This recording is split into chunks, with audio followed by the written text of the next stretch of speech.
Hello. So today our focus is analysing GCSE English Language. This video teaching will feature effective strategies you should apply when analysing language features in the English Language GCSE paper. It also has an exemplary answer for the question, how does the writer use language to show Rahul's excitement? This question is what the focus was for video 1, where we identified the language techniques that were in the text. So if you haven't watched video 1, I suggest you do that to give you some ideas of what video 2 is, and of course when you're looking at the sample answer that you actually know how we got to that point. So, what are the effective strategies that you should apply when analysing language? That's what we want to look at in this video. So the first question is, what do I need to know? That's the question you want to ask yourself. What do I need to know when planning to answer a language question? It's important that you know this. Now, for GCSE English Language Paper 1 and Paper 2, you will have at least one question that requires you to show or explore or describe how language has been used in parts of a text to influence its effect on the reader. That is why it's very important. Examiners say that this is one of the hardest parts in the question, because you're not just looking, in the questions in the whole paper, because you're not just looking at the verb or whatever. What interpretation can you give to it?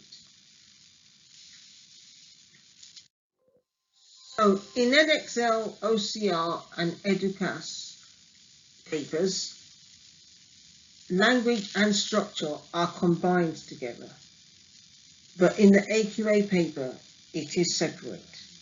So this particular video teaching today focuses on analysing language only, not including structure.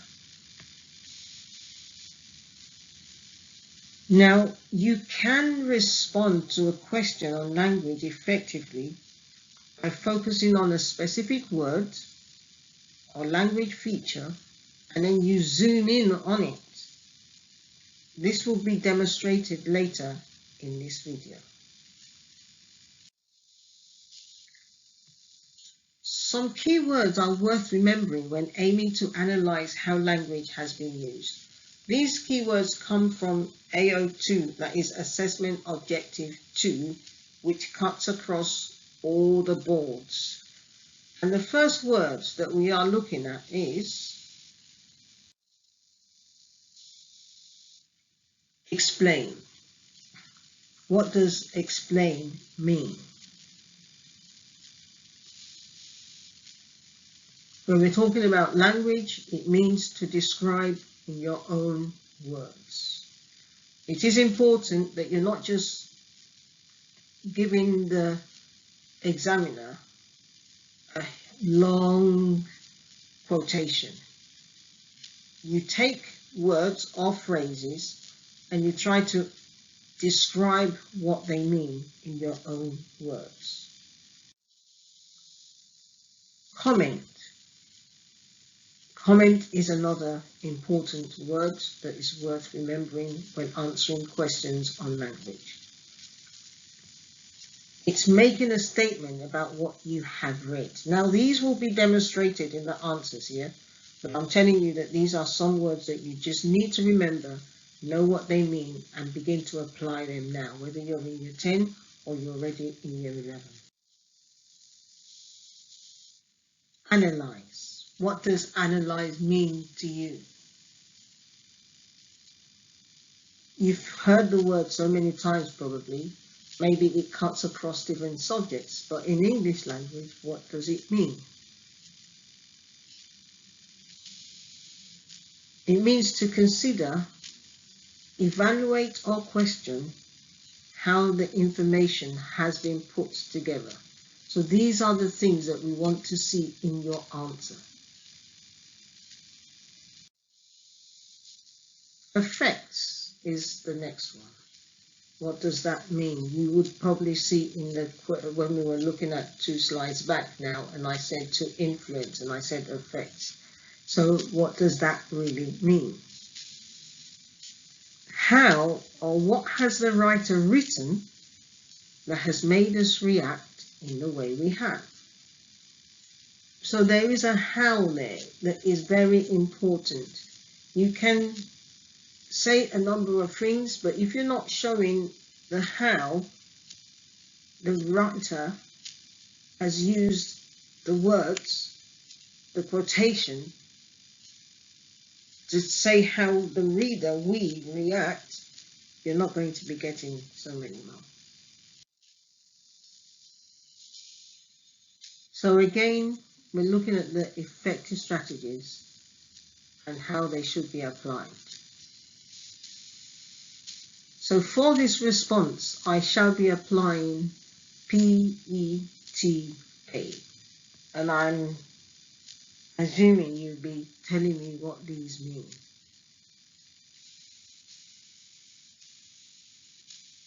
Point, evidence, terminology. Now, maybe you know point, evidence, explanation, maybe you know so many different things that your teacher has said to you, and they are all accurate. For this purpose, however, I'm using point, evidence, terminology, and then I'm telling you that when you've got these 3, then you need to zoom in on what you have identified. After you've done that, then you are going to have your A, which is analysis and effect. From the slides just before this that I've tried to explain what it actually means when you say explain, comment, analyze and affect. When you do explain, when you do make comments, you are getting marks, but you are not likely to get more than a quarter of the marks. But when you then move on to zoom in on what you have identified from evidence and terminology, and then you are analyzing them, then you will be getting more marks. So it's an opportunity to develop the first 3, point, evidence, terminology. Now, note these colors, because when you see the sample, it's going to reflect what's here.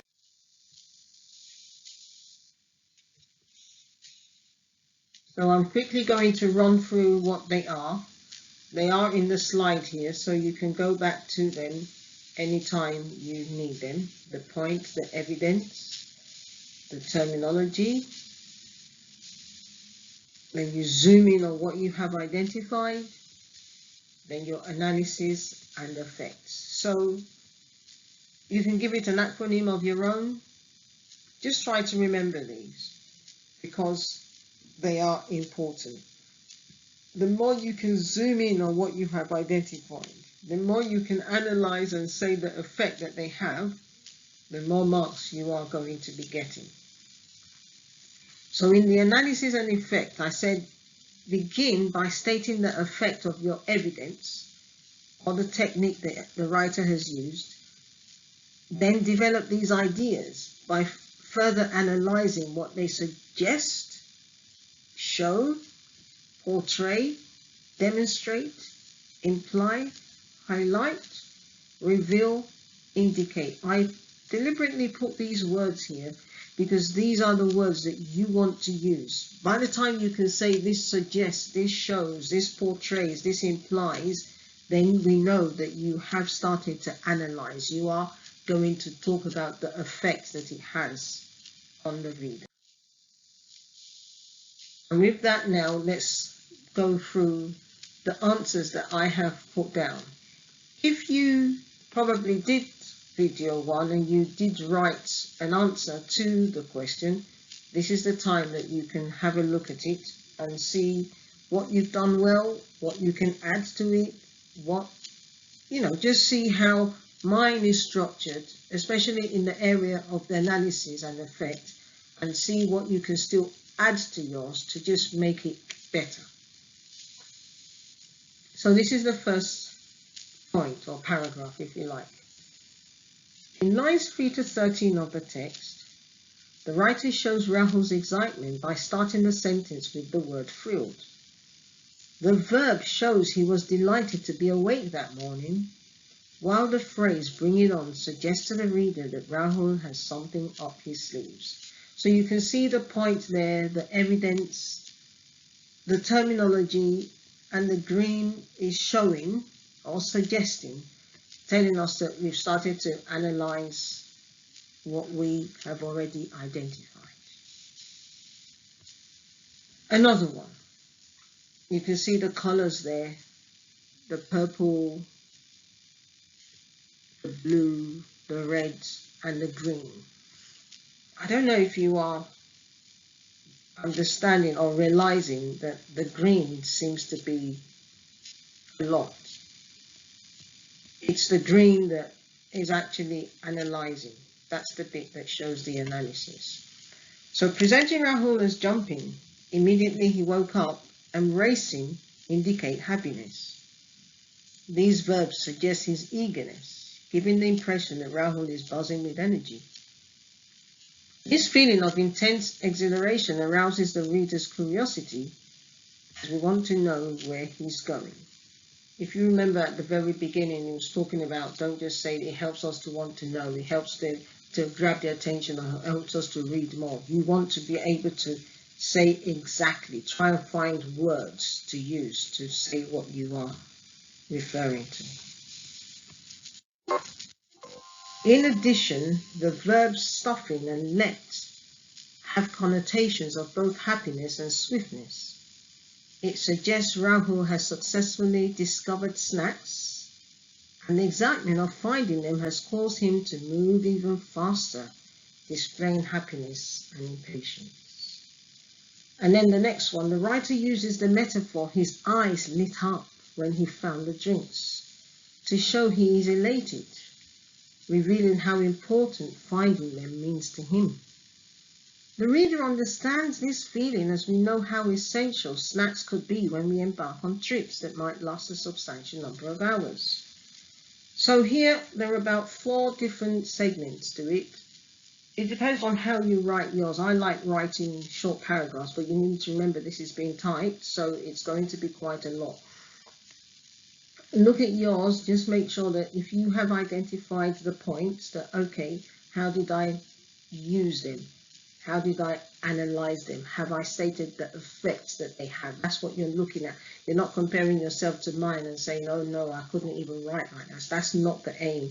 The aim is to give you an example, but you want to use that example to make sure that you can write something that is accurate and structured. So let's go to the bit more. There's a bit more on this. Furthermore, try to also write in paragraphs and use headings. Don't just leave it, connections. Don't just leave it to when you're doing section B and writing. Make sure that your work is well structured. So furthermore, mission accomplished discloses how Rahul feels about his achievements. The verb scaling the stairs portrays him as being hyperactive. So the reader becomes concerned there might be a problem if he cannot control his emotions. Remember, he's been running up and down now. So how do we feel? How does the writer carry us along? And what are we thinking about Rahul? By stating he is in a state of euphoria, the writer implies he is overwhelmingly joyful, to the point that his pulse is racing. This personification is dramatic as we imagine he's restless, bouncing up and down in the house. So you can see there, it's a bit dramatic, isn't it? Our pulses don't normally race. It shows personification. But then what do we see? It helps us to picture how Rahul is feeling, showing excitement, but then it's getting out of control. Finally, the use of the hyperbole, 130 decibels, exaggerates the intensity of the sounds coming from his heartbeats. the reader realizes Rahul is overexcited to the point that he has worked himself into a frenzy. Even though we are happy for him, yes, because he's found all what he needs to go on the trip, we are concerned that he could jeopardize all his plans in one moment if he does not calm himself down and relax. So this is what I have written. So it falls into about 7 different paragraphs. Maybe you write your paragraphs very long. At times, if you don't do that, it helps you to just put the points together. As you would see, sometimes there's more than one idea in one paragraph. That is even better.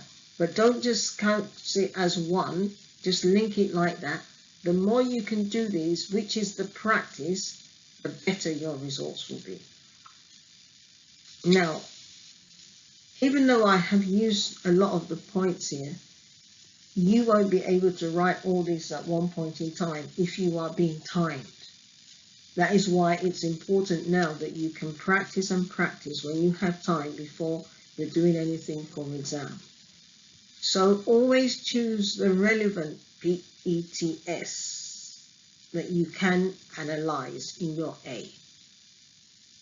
This is the whole sample that I've written. If you are here in video 2 and you're wondering how we got to this point, I suggest that you look at video 1, which is identifying language in a text. The next slide now is a task for you, because I would encourage you to keep practicing your skills. That's how you're going to ace your English. So what is your task?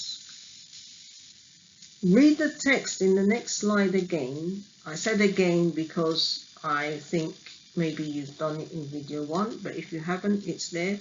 And answer the question. And this is the question.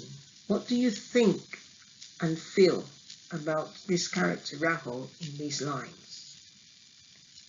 You must refer to the language used in the text to support your answer, using relevant subject terminology where appropriate. Attempt 4 different PETAs. You know what they mean now. Check this video again. Have a look at how these ones have been structured and use that to do yours. In the next video, I will not be giving you a sample answer on this. I'm just hoping that you will practice it, because in the next one, we will not be looking at language. We will go to another aspect of the paper. Remember, however, avoid using words like quote or quotation, or embed your evidence and technique as you have seen all around you. So, what impressions does the writer create about Rahul in these lines? Refer to language, terminology. Try and do this to help you practice your skills, because I know you want to do this, you want to achieve, and you are capable of achieving this. Thanks very much for listening. I hope it's been beneficial, and if it has, why not share it with your friends so they can benefit from it too? Why not subscribe to my channel so you know when more resources are there? Thanks anyway. Bye for now. Mrs. A. Ace Your English. Bye.